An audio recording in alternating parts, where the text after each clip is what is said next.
Hello viewers, welcome to our channel Khadyarasik Bangali. আজ সকাল থেকেই খুব বৃষ্টি হচ্ছে। মেয়ে বলল, মা আজ খিচুড়ি রান্না করো। তো ওর আবদার মতো আমি খিচুড়ি রান্না করতে বসে গেলাম। কিভাবে আজ আমি খিচুড়ি রান্না করেছি সেই রেসিপি তোমাদের সঙ্গে শেয়ার করব। খিচুড়ির জন্য আমি নিয়েছি একটা গাজর, কয়েকটা বিনস, দুটো আলু, আদা আর কাঁচা লঙ্কা। সবজিগুলোকে আমি কেটে ধুয়ে আদা গ্রেট করে নিয়েছি। খিচুড়ির জন্য নিয়েছি 300 গ্রাম গোবিন্দভোগ চাল আর 200 গ্রাম সোনা মুগ ডাল। ফোড়নের জন্য নিয়েছি তেজপাতা, শুকনো লঙ্কা, গোটা গরম মশলা, 5 ফোড়ন আর গোটা জিরে।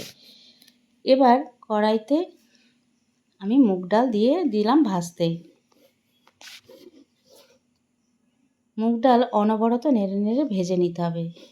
মুগ ডাল থেকে সুন্দর গন্ধ বের হলে আমি মুগ ডাল কড়াই থেকে নামিয়ে নেব।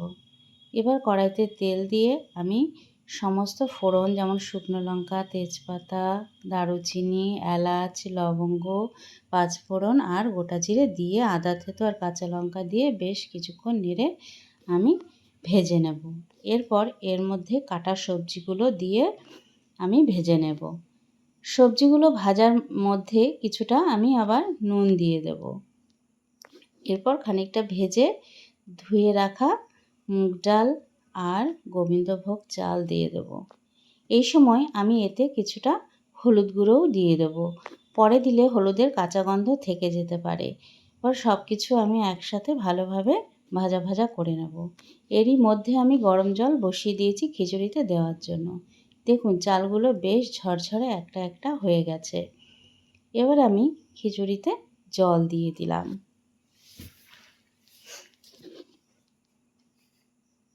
তারপর নুন আর কুচনো পাকা টমেটো দিয়ে আমি ঢাকা দিয়ে রাখলাম কিছুক্ষণের জন্য ফুটতে।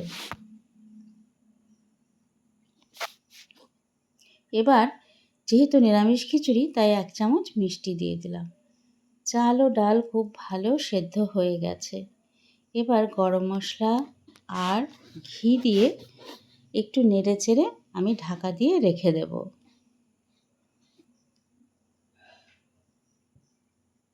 তৈরি হয়ে গেছে আমাদের বর্ষার দিনের খিচুড়ি। আমরা খিচুড়ি বেগুন ভাজা আর লাবড়া দিয়ে পরিবেশন করেছিলাম। বন্ধুরা, এভাবে আপনারা বাড়িতে রেসিপি ট্রাই করে দেখবেন, ভীষণ ভালো লাগবে। আমার রেসিপি ভালো লাগলে অবশ্যই লাইক, শেয়ার, কমেন্ট করবেন। আমাদের চ্যানেলটিকে সাবস্ক্রাইব করতে যেন ভুলবেন না।